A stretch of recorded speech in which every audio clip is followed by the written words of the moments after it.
আপনারা জানেন আমরা এমন একটা সময়ে আমাদের জীবনটা অতিবাহিত করছি, বিশেষ করে দেশের একটি চরম সংকটময় মুহূর্ত চলছে। বিগত 5 তারিখের গণ অভ্যুত্থানের পরে এই দেশকে নিয়ে দেশি এবং বিদেশি ষড়যন্ত্র চলছে। দীর্ঘ 15 থেকে 17 বছরের জুলুমের অবসান হয়ে বাংলাদেশের দ্বিতীয় স্বাধীনতা অর্জনের জন্য দেশ বিদেশ সকল মানব গোষ্ঠীগুলি খুশি হয়েছে, কিন্তু একটি রাষ্ট্র খুশি হতে পারে নাই। সেই রাষ্ট্রের নাম কি? জুড়ে বলেন। ইন্ডিয়া।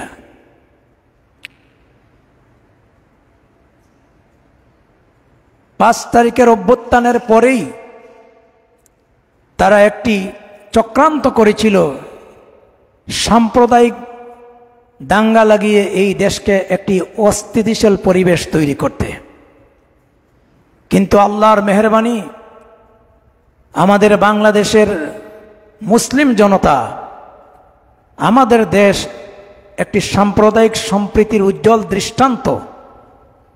এই দেশের নাগরিক মুসলমান, হিন্দু, বৌদ্ধ, খ্রিস্টান, আরও যত ধর্মাবলম্বীরা আছেন, আমরা যার যার অধিকার নিয়ে পারস্পরিক সুসম্পর্ক বজায় রেখে এই দেশে উন্নয়নের কাজ করে যাচ্ছি।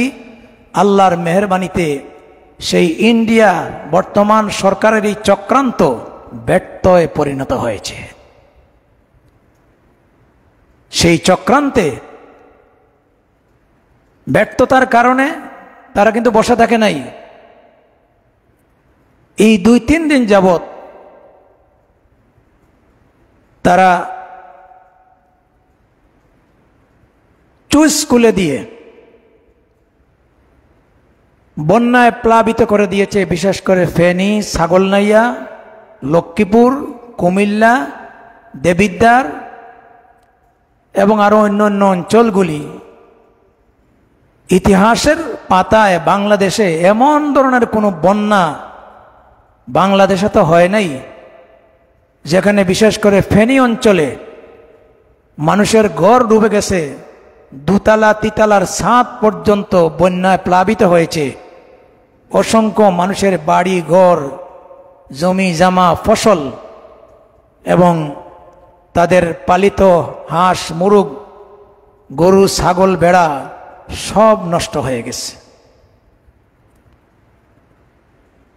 আমাদের বাংলাদেশের প্রধান উপদেষ্টা পক্ষ থেকে ভারতীয় হাইকমিশনকে জিজ্ঞাসা করা হয়েছিল যে হঠাৎ করে তোমরা চুইস গেট খুলে দিয়ে আমাদেরকে বন্যায় ধ্বংস করে দিলে।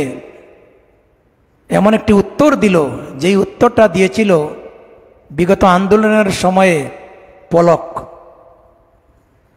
ফেসবুক সব কিছু বন্ধ করে দিয়েছিল। তাকে জিজ্ঞাসা করা হলো যে মানুষের যোগাযোগ থেকে বিচ্ছিন্ন করা হলো, বলছে আমি বন্ধ করে নেই, অটোমেটিক বন্ধ হয়ে গেছে।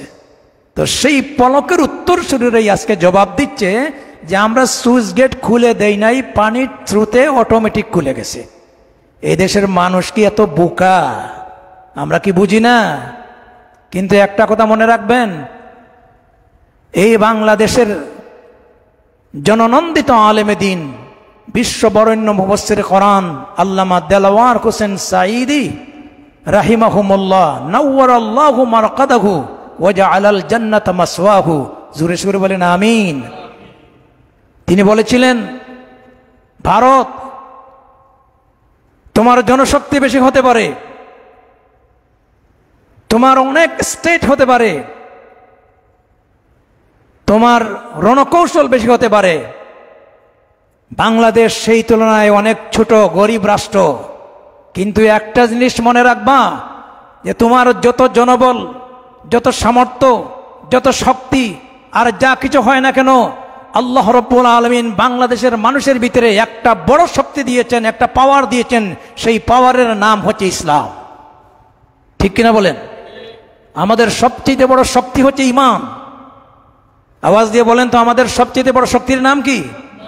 ইমান। ইনশাআল্লাহ আমরা ইমানের উপরে যদি অবিচল থাকি, এর চাইতে আরো বড় বড় ক্রাইসিস আমাদের সম্মুখীন হয়েছে, আমরা ধৈর্যের সাথে ইমানের বলে বলিয়ান হয়ে এটার মোকাবেলা করার চেষ্টা করব।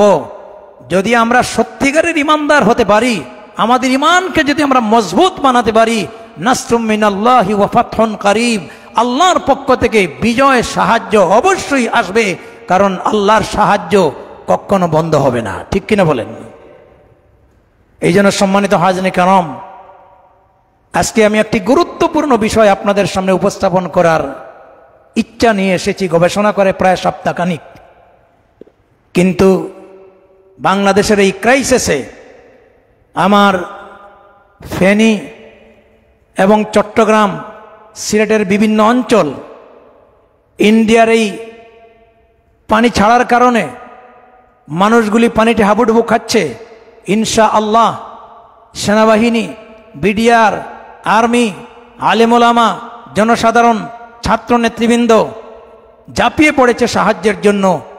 আমরা আল্লাহ তাআলার কাছে দোয়া করি, আল্লাহ রব্বুল আলামিন এই ইন্ডিয়ার চক্রান্ত থেকে আল্লাহ তার কুদরতি ক্যারেশমায়, আল্লাহ তার কুদরতি শক্তিতে এই বন্যার কবল থেকে দেশ এবং জাতিকে যেন রক্ষা করেন। আওয়াজ দিয়ে বলেন আমিন, আরো জোরে বলেন আমিন। মুআজ্জাজ হাজরিন কিরাম, আজকে যে জুমার বিষয়টা, সেই বিষয়টা হচ্ছে সোশ্যাল জাস্টিস, সামাজিক ন্যায় বিচার কোরআন এবং সুন্নাহর আলোকে।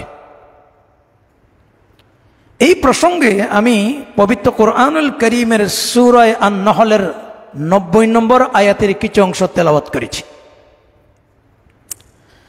আল্লাহ রাব্বুল আলামিন ইরশাদ করছেন, ইন্নাল্লাহা ইয়া'মুরু বিল আদলি ওয়াল ইহসান ওয়া ইতা'i যিল কুরবা ওয়া ইয়ানহা আনিল ফাহশাই ওয়াল মুনকারি ওয়াল বাগই ইয়া'iযুকুম লা'আল্লাকুম তাযাক্কারুন। সাদাকাল্লাহুল আলিয়্যুল আযীম। ইন্নাল্লাহা ইয়া'মুরু বিল আদলি ওয়াল ইহসান, নিশ্চয় আল্লাহ রাব্বুল আলামিন তোমাদেরকে নির্দেশ প্রদান করেছেন ন্যায় বিচারের, ওয়াল ইহসান পরোপকার অথবা সৎ আচরণের, ওয়া ইতা'i যিল কুরবা আত্মীয় স্বজনকে দান করার, ওয়া ইয়ানহা আনিল ফাহশাই ওয়াল মুনকার এবং তিনি তোমাদেরকে নিষেধ করেছেন অশ্লীলতা, মন্দকর্ম, ওয়াল বাগই এবং সীমালঙ্ঘন কাজ থেকে। ইয়া'iযুকুম লা'আল্লাকুম তাযাক্কারুন, মহান আল্লাহ রাব্বুল আলামিন তোমাদেরকে উপদেশ দিচ্ছেন যাতে করে তোমরা তার উপদেশকে গ্রহণ করতে পারো। তেলাওয়াতকৃত আয়াতের যে তর্জমা পেশ করলাম, এটি হচ্ছে পবিত্র কোরআনুল কারীমের সূরা আন-নহলের 90 নম্বর আয়াত। স্মরণ রাখবেন, এই আয়াতটা আপনারা গভীরভাবে লক্ষ্য করে দেখবেন, প্রায় মসজিদে জুমার নামাজের শেষ খুতবাতে পড়া হয়, সানি খুতবা যেটা। তবে দুর্ভাগ্যের বিষয় হচ্ছে যে এই খুতবা এবং আয়াতখানা সন্নিবেশিত হয়েছে খোলাফায়ে রাশিদিনের যুগ থেকে,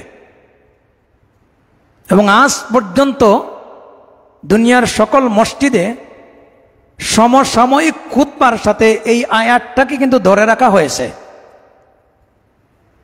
আফসোসের বিষয় হচ্ছে যে আমাদের মসজিদগুলিতে যে খুতবাটা হয়, অধিকাংশ মুসল্লিনে কেরাম আমরা খুতবা বুঝিও না, এবং আমাদেরও দুর্বলতা আছে, আমরা যারা খুতবা দেই আমরাও কি পড়ি তা বুঝি না। অধিকাংশ মসজিদে খুতবা দেওয়া হয় না, খুতবা তেলাওয়াত হয়। যার কারণে এই গতানুগতিক খুতবা দেওয়ার কারণে একটা জিনিস আপনারা লক্ষ্য করে দেখবেন, প্রায় মুসল্লিদের খুতবার শেষ অংশ মুখস্থ হয়ে গেছে। যখনই ইমাম সাহেব বললেন ইন্নাল্লাহ ইয়ামুরু বিল আদলি ওয়াল ইহসান ফাজকুরুনি আযকুরুকুম, ইমাম সাহেবের কোমর সোজা হওয়ার আগে মুসল্লিয়ানে কেরামের কোমর সোজা হয়ে যায়। কি কথা কি সত্য বলছি না মিথ্যা বলছি? আলহামদুলিল্লাহ, আমাদের মসজিদ ব্যতিক্রম। আমরা সারা বছরে 52টা খুতবা দেই এবং আমরা চেষ্টা করি সমসাময়িক বিষয়গুলি আপনাদের সামনে উপস্থাপন করতে। এবং আল্লাহর শুকর, এই মসজিদে বাহির থেকে অসংখ্য মুসল্লিয়ানে কেরাম আসেন সিলেটের শত শত মসজিদ রেখে। এবং আলহামদুলিল্লাহ, আপনাদের যে স্বতঃস্ফূর্ত খুতবা শোনার আগ্রহ এবং শাহজালাল বিশ্ববিদ্যালয়ের কেন্দ্রীয় মসজিদে যে আপনারা অনেক মসজিদ রেখে এখানে আসেন, এই যে আন্তরিকতা, এটার জন্য আমি আল্লাহর দরবারে দোয়া করি যে আল্লাহ রাব্বুল আলামিন আমাদের দ্বীনি খেদমত কবুল করে আল্লাহর কোরআন এবং সুন্নাহর দ্বারা এই সমাজকে যেন আল্লাহ তাআলা শীঘ্রই পরিবর্তন করে দেন। আল্লাহ আপনাদের উপস্থিতিকে কবুল করুন। আওয়াজ দিয়ে জুড়ে বলেন আমিন। মুআজ্জাজ হাজিরিন কিরাম, এই যে আয়াতখানা, এটি একটি গুরুত্বপূর্ণ আয়াত। কোরআনুল কারীমের সূরা আন-নহলের 90 নম্বর আয়াত। এই আয়াতের আলোচনা যাওয়ার আগে আমি আয়াতের মাহাত্ম্য এবং আসবাবে নুজুল এই কথাটা আপনাদের সামনে উপস্থাপন না করলে পরবর্তীতে আমরা বিষয় নিয়ে আলোচনা করতে আরাম পাব না, আপনারাও শুনতে আরাম পাবেন না। এই আয়াতের মাহাত্ম্য আব্দুল্লাহ ইবনে মাসউদ রাদিয়াল্লাহু তাআলা আনহু, রাসূল করিম সাল্লাল্লাহু আলাইহি ওয়াসাল্লামের একজন বিখ্যাত সাহাবী,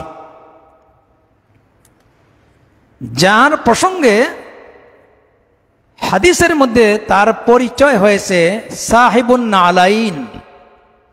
তিনি হচ্ছেন রাসূল সাল্লাল্লাহু আলাইহি ওয়াসাল্লামের একান্ত খাদিম। রাসূলুল্লাহর জুতা মুবারক, ওযুর পাত্র, মেসওয়াক এবং আরো আনুষঙ্গিক বিষয়গুলি তিনি বহন করতেন। এই জন্য এক একজন সাহাবাই কেরামের এক একটা কোয়ালিটির কারণে এক একটা পরিচিতি হাদিসে এসেছে। যেমন আব্দুল্লাহ বিন আব্বাস, যাকে রাইসুল মুফাসসির বলা হয়, তাকে বলা হয় হিবরুল উম্মাহ, উম্মতের সবচেয়ে জ্ঞানী ব্যক্তি। সুবহানাল্লাহ বলেন। সুবহানাল্লাহ বলতে আপনারা কোতাহি করেন কেন? হিবরুল উম্মাহ, উম্মতের সবচেয়ে বেশি জ্ঞানী ব্যক্তি। আর আব্দুল্লাহ বিন মাসউদ রাদিয়াল্লাহু তাআলা আনহুকে বলা হয় সাহিবুন নালাইন, যিনি আল্লাহর রসুলের জুতা এবং আরো আনুষঙ্গিক বিষয়গুলি তিনি বহন করতেন। তো সেই আব্দুল্লাহ বিন মাসউদ রাদিয়াল্লাহু তাআলা আনহু, তিনি এই আয়াতের মর্ম বলতে গিয়ে তিনি বলেছেন, সূরা আন-নহলের 90 নম্বর আয়াত হচ্ছে এমন একটি আয়াত যেটি হচ্ছে কোরআনুল কারীমের একটি ব্যাপকতর অর্থবোধক আয়াত। এই কোরআনটা একটা সার্বজনীন বা ইউনিভার্সাল ব্যাখ্যা রয়েছে এবং তার একটা ব্যাপকতা রয়েছে। এবং আব্দুল্লাহ বিন মাসউদ রাদিয়াল্লাহু তাআলা আনহু এমন একজন সাহাবী ছিলেন যার সম্পর্কে আগে না বললে আপনারা বিষয়টা উপলব্ধি করতে পারবেন না। একবার হযরত ওমর রাদিয়াল্লাহু তাআলা আনহুর খেলাফত কালে রাতের গভীর অন্ধকারে একটা ক্ষুদ্র দল মদিনায় হাজির হলো। এই জামাতের ভিতরে কিন্তু আব্দুল্লাহ বিন মাসউদ রাদিয়াল্লাহু তাআলা আনহু ছিলেন। হযরত ওমর রাদিয়াল্লাহু তাআলা আনহু অন্ধকারে কাউকে তিনি চিনতে পারতেছিলেন না, যার কারণে এই দল সম্পর্কে জানতে গিয়ে তিনি বলেছিলেন, এই কাফেলাটা কোথায় থেকে এসেছে? একজনে জবাব দিল, মিনাল ফাজ্জিল আমিক, বহু দূর দূরান্ত থেকে এসেছে। হযরত ওমর রাদিয়াল্লাহু তাআলা আনহু দ্বিতীয় প্রশ্ন করলেন, এই কাফেলাটার যাত্রা কোথায়? কাফেলার ভিতর থেকে উত্তর আসলো আল বাইতিল আতিক, প্রাচীন গৃহে অর্থাৎ কাবা শরীফের দিকে। দুইটি প্রশ্ন শোনার পরে হযরত ওমর রাদিয়াল্লাহু তাআলা আনহুর একটা ডাউট বাজলো, এই ক্ষুদ্র দলের ভিতরে সম্ভবত একজন কোরআনের ব্যাপক জ্ঞান অর্জনকারী কেউ আছেন। এই জন্য তিনি তার সাথে প্রশ্ন বাড়াই দিলেন এবং জিজ্ঞাসা করলেন, আচ্ছা আমাকে কেউ বলতে পারবে যে কোরআনুল কারীমের কোন আয়াতটা অত্যন্ত মহান? জামাতের পক্ষ থেকে উত্তর আসলো সূরাতুল বাকারার 255 নম্বর আয়াত, আয়াতুল কুরসি, আল্লাহু লা ইলাহা ইল্লা হুয়াল হাইয়ুল কাইয়্যুম। বলেন সুবহানাল্লাহ। আবার তিনি জিজ্ঞাসা করলেন, কোরআনুল কারীমের কোন আয়াতটা ব্যাপকতর? উত্তর আসলো সূরা জিলজালের 7 এবং 8, ফামান ইয়ামাল মিসকালা যাররাতিন খায়রান ইয়ারাহ। হযরত ওমর রাদিয়াল্লাহু তাআলা আবার জিজ্ঞাসা করলেন, আচ্ছা বলো তো দেখি কোরআনুল কারীমের কোন আয়াতটা ভীতিকর আয়াত?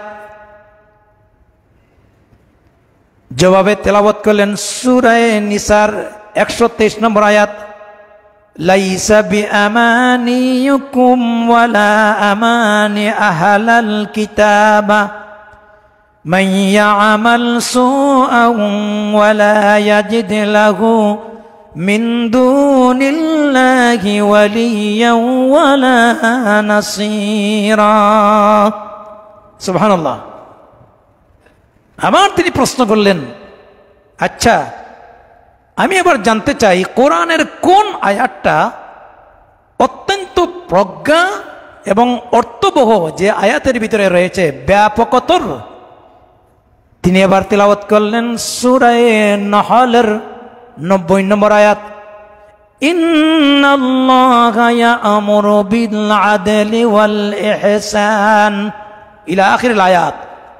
তিনি জিজ্ঞাসা করলেন, তোমাদের এই ক্ষুদ্র জামাতের ভিতরে আব্দুল্লাহ বিন মাসউদ কে উপস্থিত আছেন? সাহাবায়ে কেরামদের জবাব আসলো, এতক্ষণ পর্যন্ত যিনি আপনার সাথে কোরআন দিয়ে কথা বলেছিলেন তিনি তো হচ্ছেন হযরত আব্দুল্লাহ বিন মাসউদ রাদিয়াল্লাহু তাআলা আনহু। তাহলে বুঝেন সে আব্দুল্লাহ বিন মাসউদ রাদিয়াল্লাহু তাআলা আনহু কেমন কোরআনের জ্ঞানের অধিকারী ছিলেন। এই জন্য যেই আয়াতটা আমি তেলাওয়াত করেছি, এই আয়াতটা হচ্ছে কোরআনের একটি ব্যাপক অর্থবোধক এবং মানব জীবনের অধিকাংশ দিক নির্দেশমূলক আয়াত, যেই আয়াতটা হচ্ছে ইন্নাল্লাহা ইয়া'মুরু বিল আদলি ওয়াল ইহসান। মুআজ্জাজ হাজিরিন কিরাম, এবার আসুন এই আয়াতের আসবাবে নুজুল, নাজিল হওয়ার প্রেক্ষাপটটা বলি। সেই আয়াতটা নাজিল হওয়ার প্রেক্ষাপট হচ্ছে তাফসীর ইবনে কাসির, জগৎ বিখ্যাত হাদিস বিশারদ হাফিজুল হাদিস আবুল ইয়ালা মারিফাতুস সাহাবা, এই কিতাব থেকে উদ্ধৃতি দিয়ে তিনি বলছেন, যখন আল্লাহ রাব্বুল আলামিন রাসূল করিম সাল্লাল্লাহু আলাইহি ওয়াসাল্লামকে নবুয়ত দান করলেন, কত বছর বয়সে আল্লাহর রাসূল নবুয়ত পেয়েছেন? আওয়াজ দেন, 40 বছর বয়সে। তখন তিনি মক্কা শরীফে ইসলামের প্রচার এবং প্রসারে আত্মনিয়োগ করেছেন। এই খবরটা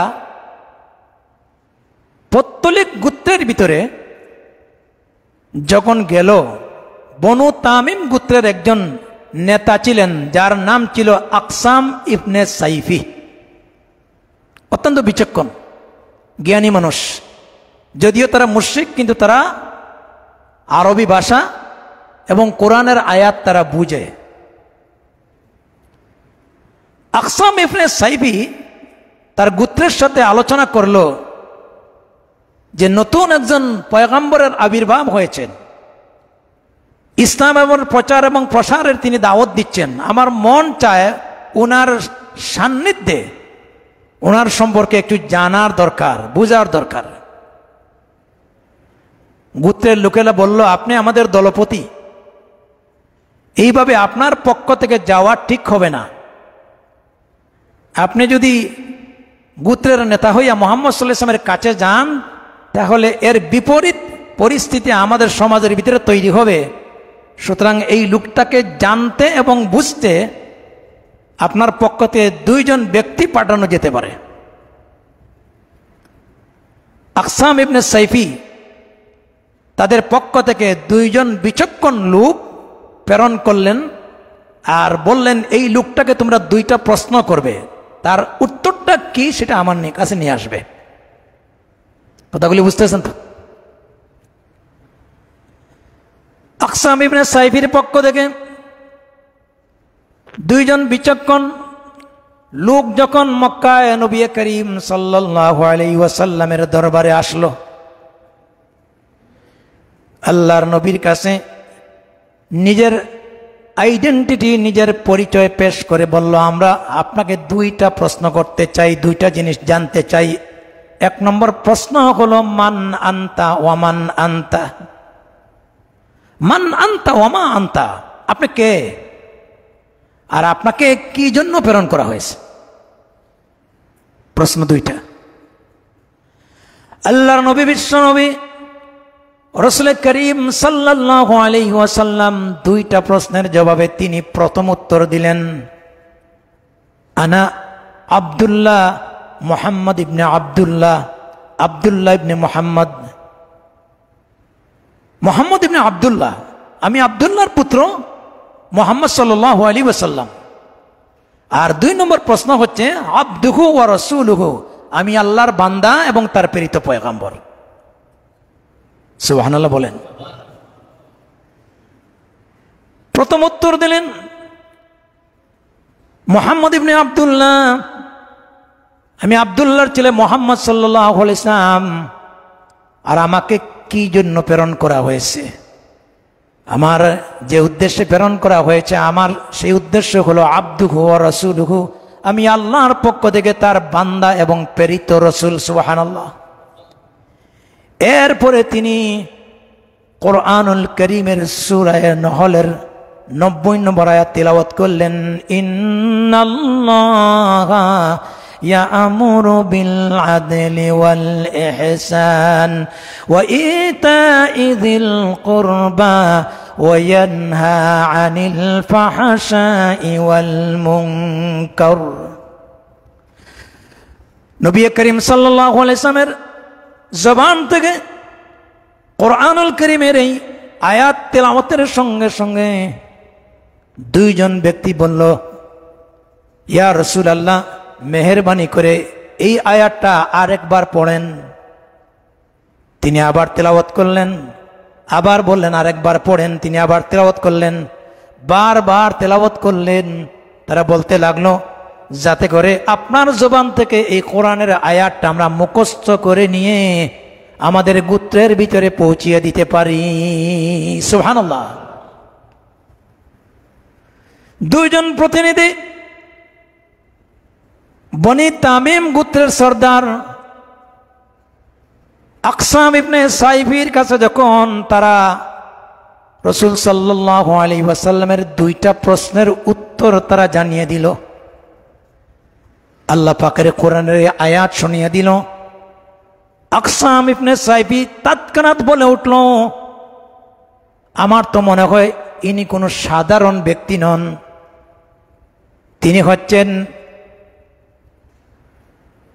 মুকারিমাতুল আখলাক। কারণ হাদিসে আসছে, নবী করিম সাল্লাল্লাহু আলাইহি ওয়াসাল্লাম তিনি নিজে পরিচয় দিয়েছেন, বুইস্তু লিউতাম্মিমা মাকারিমাল আখলাক, আমাকে আল্লাহ রাব্বুল আলামিন এই পৃথিবীতে সর্বোন্নত চরিত্র প্রতিষ্ঠা করার জন্য অধিকারী বানিয়ে দিয়েছেন। এই জন্য আকসা ইবনে সাইফি বলল, ও আরবের জগতের বাসিন্দারা, বনি তামিমের গোত্রের লোকেরা, আমার তো মনে হয় ইনি সাধারণ কোনো ব্যক্তি নন, তিনি মাকারিমে আখলাকের অধিকারী। অতএব আমার উদ্দেশ্য হলো তোমরা পিছনে না পড়ে সকল আগে অগ্রভাগী হও, এবং আমার বিশ্বাস হয়ে গেছে তিনি শেষ পয়গম্বর। এই মুহূর্তে আমি শাহাদা পাঠ করে নিলাম, লা ইলাহা ইল্লাল্লাহু মুহাম্মাদুর রাসূলুল্লাহ। পড়েন সাল্লাল্লাহু আলাইহি ওয়াসাল্লাম। একটু মনোযোগ দিয়ে কয়েকটা সেকেন্ড আসুন কালিমার জিকির করি। লা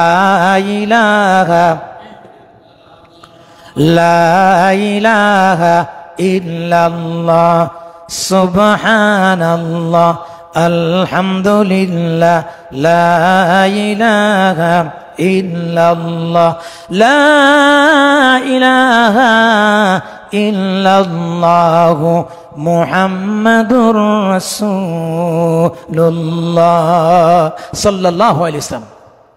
সম্মানিত উপস্থিতি, এই হলো তেলাওয়াতকৃত আয়াতের শান এবং আসবাবে নজুল, নাজিল হওয়ার প্রেক্ষাপট।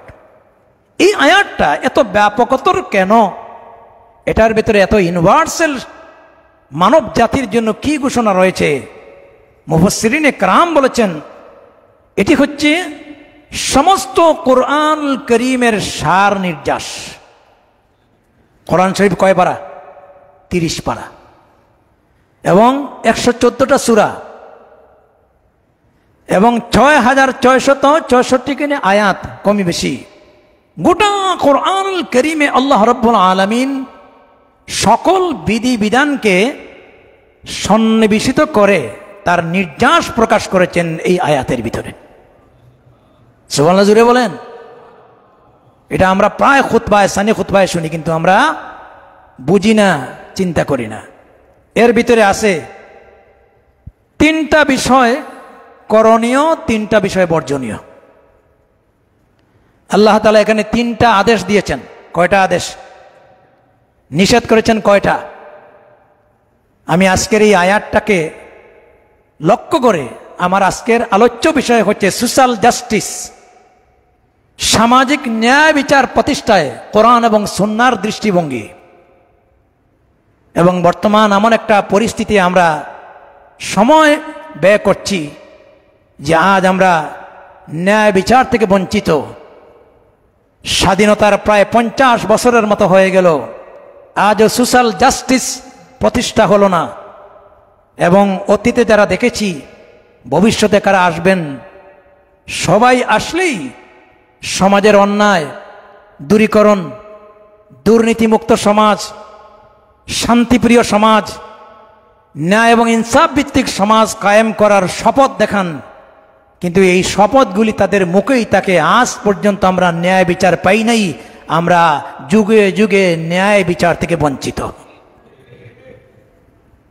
আজকের বাংলাদেশের যে প্রেক্ষাপট, কি অবস্থা আমরা দেখছি। উন্নয়ন উন্নয়ন উন্নয়ন, উন্নয়নের রোড মডেল, আমরা উন্নয়নের মাঝপথে আসি। এই কথাগুলি যারা বলেছিলেন, ইনসাফ ভিত্তিক সমাজ প্রতিষ্ঠার যারা আমাদেরকে আশার স্বপ্ন দেখিয়েছিলেন, উন্নয়ন বলতে আমরা যা দেখেছি, উন্নয়ন হয়েছে দলীয় লোকদের আর ভারতের। কি মিছা বলছি? আর ন্যায্য বিচার থেকে বঞ্চিত হয়েছে আপামর জনতা। কি অন্যায় করেছিল। আজকে জুলুমের পাহাড়, এমনকি এই জুলুম থেকে সাধারণ নাগরিক পর্যন্ত রেহাই পায় নাই। এখনো বাংলাদেশের মানুষের একটা বিশ্বাস আছে, সমাজের ভিতরে যদি কোনো ভালো মানুষ থাকে, আলেম ওলামা, যদি এই বিশ্বাস না থাকতো, আলিমদেরকে আপনারা রেসপেক্ট করতেন না, এদের বক্তব্য শুনতেন না, এদের পিছনে নামাজ পড়তেন না। আলিম ওলামা দোয়া তুলসী পাতা না, কিন্তু সমস্ত ওলামায়ে কেরামদেরকে জঙ্গি বানিয়ে আজকের দেশের বড় বড় ওলামায়ে কেরাম শাইখুল হাদিসদেরকে হাতে বেড়ি লাগিয়ে জঙ্গি বানিয়ে বছরের পর বছর অবিচার করা হয়েছে। আইনের চেয়ারে বসে বেআইনি কাজ তারা করেছেন, ঠিক কিনা বলেন? এই জন্য আমরা ইয়ার দুঃশাসন চাই না। আল্লাহ আমাদেরকে দুঃশাসনের কবল থেকে মুক্তি দিয়েছেন। আওয়াজ দিয়ে বলি আলহামদুলিল্লাহ। যার কারণে আজকে ইন্ডিয়া সহ্য করতে পারে নাই। শুরুতেই আমি বলেছিলাম, প্রথম চক্রান্ত ছিল হিন্দু মুসলমান দাঙ্গা লাগিয়ে বাংলাদেশকে ধ্বংস করা। সেই চক্রান্তে তারা ব্যর্থ হয়েছে। আর দ্বিতীয় চক্রান্ত শুরু হয়েছে তাদের চুইস গেট খুলে দিয়ে বন্যায় প্লাবিত করে বাংলাদেশকে ধ্বংস করা। ইনশাআল্লাহ যত প্রকারের ক্রাইসিসের সম্মুখীন আমরা হই, আমাদের যদিও সামর্থ্য শক্তি দুর্বল, কিন্তু ইন্ডিয়ার চাইতে আমাদের একটা পাওয়ারফুল বিষয় আছে, যেটা আমাদের ঈমান। ঠিক কিনা বলেন? আমরা ঈমানদার, আমরা আল্লাহর প্রতি বিশ্বাসী। যত প্রকারের ক্রাইসিস আসুক না কেন, আমরা সকল প্রকারের ক্রাইসিসের মোকাবেলায় ঈমান নিয়ে সবরের সাথে ধৈর্যের সাথে মোকাবেলা করব। আল্লাহ আমাদের সাহায্য। ঠিক কিনা বলেন? সাহায্য দিবেন কে? এই আল্লাহ আছেন কি নাই? মুআজ্জাজ হাজরিন کرام, এই জন্য আমি বলছিলাম যে এমন একটা সময় এসেছে, সুযোগ এসেছে, যেই সুযোগটা করে দিয়েছেন আমাদের তরুণ, আমাদের ছাত্র নেতৃবৃন্দ। এই তরুণগুলি, এই যুবকগুলি আল্লাহর পক্ষ থেকেই এদেরকে, এই বাহিনীকে আল্লাহ তাআলা নিয়োজিত করেছিলেন। কারণ আমরা এমন একটি সন্দিহান অবস্থায় ছিলাম যে আমাদের ভবিষ্যৎ কোন দিকে, মনে হয় আমরা আর কোনোদিনই স্বাধীনতার মুখ দেখব না, এই জুলুম থেকে আমরা মুক্ত হব না, এমন একটা অবস্থা হয়েছিল। আর যারা শাসন ক্ষমতায় ছিলেন তারাও অদূর স্বপ্ন দেখেছিলেন 41 বছর পর্যন্ত। কিন্তু আল্লাহ রাব্বুল আলামিন এমন এক জাত, যিনি 41 বছরের স্বপ্নকে ভেঙ্গে 2024-এর ভিতরে তছনছ করে দিয়েছেন। তিনি কে? আরো জোরে বলেন, তিনি কে? এ আল্লাহর শক্তি আছে কি নাই? ইন্নাহু বিকুল্লি শাইইন কাদির। এটা আমাদের মনে রাখতে হবে। সকল ক্ষমতার উৎস কিন্তু কে? দেখেন, জনগণ বলিয়েন না। তথাকথিত গণতন্ত্র আব্রাহাম লিঙ্কনের, জনগণই সকল ক্ষমতার উৎস, এটা কোনো মুমিনের ভাষা হতে পারে না। জনগণ ভোটের মালিক, মতের মালিক, কিন্তু ক্ষমতার মালিক কে? আল্লাহ রাব্বুল আলামিন। এই জন্য আমি এই আয়াতের আলোচনা কয়েক জুমা করব ইনশাআল্লাহ। এটার অনেক ব্যাখ্যা আছে, আপনাদের শোনারও আগ্রহ আছে। এবং আমি, আমার ইলমের অভাব, জ্ঞানের অভাব, তারপরেও আমি পুরো সপ্তাহ গবেষণা করি এবং আপনাদের সামনে বিষয় নিয়ে উপস্থিত হই ন্যূনতম গবেষণার দ্বারা, যাতে আপনারা উপকৃত হতে পারেন, আমরাও যেন দায়িত্ব পালন করতে পারি। 15 বছর পর্যন্ত আমরা স্বাধীনভাবে কথা বলতে পারি নাই। আল্লাহ রাব্বুল আলামিন আজ স্বাধীনভাবে কোরআন সুন্নাহ কথা বলার সুযোগ করে দিয়েছেন। ঠিক কিনা? মুআজ্জাজ হাজরিন کرام, কাউকে আমরা প্রতিপক্ষ বানাচ্ছি না। আমরা কিভাবে ইসলাহ হব, আমরা কিভাবে সংশোধন হব, আমাদের জীবনমান কিভাবে উন্নত হবে, আমরা ন্যায় এবং ইনসাফের সাথে আমরা যেন আল্লাহর জমিনে বসবাস করে আল্লাহর গোলামি করতে পারি, এটাই হচ্ছে কোরআন সুন্নাহর শিক্ষা। ঠিক কিনা বলেন না? এই জন্য এই আয়াতের আল্লাহ তাআলা 3টা বিষয় আদেশ করেছেন, 3টা বিষয় নিষেধ করেছেন। আজকের এই জুমা থেকে এই কথাগুলি কানে নিয়ে যাবেন। আদেশ কয়টা? নিষেধ কয়টা? 3টা বিষয় আদেশ হচ্ছে যে নিশ্চয় আল্লাহ তাআলা তোমাদেরকে ন্যায় বিচার, ওয়াল ইহসান, পরোপকার, ও ইতাইজিল কুরবা, এবং নিকট আত্মীয়কে দান করা, এই 3টা বিষয় আদেশ, ব্যাখ্যা দিচ্ছি না। আর নিষেধ হচ্ছে ওয়ানহা আনিল ফাহশাই ওয়াল মুনকার, আল্লাহ তাআলা তোমাদেরকে নিষেধ করেছেন অশ্লীলতা, মন্দ কর্ম এবং সীমালঙ্ঘন কাজ থেকে। এই যে 3টা বিষয় আদেশ আর 3টা বিষয় নিষেধ, এগুলাই হচ্ছে সমাজে সোশ্যাল জাস্টিস, ন্যায় ইনসাফ প্রতিষ্ঠা করার আল্লাহর একটা দিক নির্দেশনা। বলেন সুবহানাল্লাহ।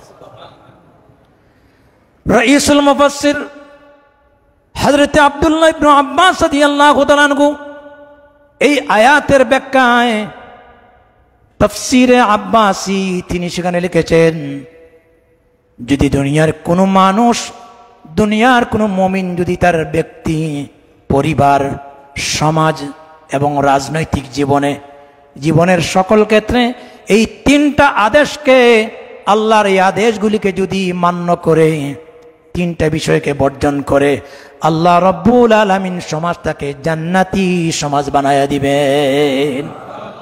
সকল ধর্মের মানুষ সার্বজনীন আল্লাহর এই বিধানকে মানলে শুধু মুসলমান না, মুসলমান, অমুসলমান, হিন্দু, বৌদ্ধ, খ্রিস্টান সকল জাতি নিরাপত্তা পাবে, সেফটি পাবে। কারণ একটা জিনিস মনে রাখতে হবে, আমার আল্লাহ রাব্বুল আলামিন এই কোরআনে কারীম শুধু মুসলমানদের জন্য নাজিল করেন নাই। এই কোরআন শুধু মুমিনের কিতাব নয়, এই কিতাবটা হচ্ছে আল্লাহ পাক বলেছেন হুদাল লিন্নাস, এটা মানবতার দিশারি, মুসলমান ও মুসলমান সকল মানুষের জন্য এই কিতাব দান করা হয়েছে। যদি এই কিতাবকে কোনো অমুসলমানও মানে দুনিয়াতেও সে সেফটি পাবে, নিরাপত্তা পাবে, আর যদি এটার উপরে ঈমান আনে তাহলে দুনিয়াও যেমন শান্তি পাবে, আখিরাতেও আল্লাহর পক্ষ থেকে নাজাতের ব্যবস্থা হবে। আল্লাহর নবী, বিশ্ব নবী রাসূল করিম সাল্লাল্লাহু আলাইহি ওয়াসাল্লামের একটা হাদিস বলে শেষ করছি। আল্লাহর নবী বলেছেন মান কালা বিহি সাদাকা, এই কোরআনের কথাগুলি এটি হচ্ছে অকাট্য সত্য কথা। আল্লাহর কথাগুলির ভিতরে কোনো উলটপালট আছে? আল্লাহর কথার ভিতরে কোনো ভুল আছে? কোনো মিথ্যা আছে? ধান্দাবাজি আছে? আল্লাহ রাব্বুল আলামিন ১৫০০ বছর আগে এই কোরআনে যা বলেছেন আজও এই কোরআনের আয়াতগুলি আছে, কিয়ামত পর্যন্ত থাকবে। এটার ভিতরে কিয়ামত পর্যন্ত কোনো উলটপালট হবে না, ঠিক কিনা?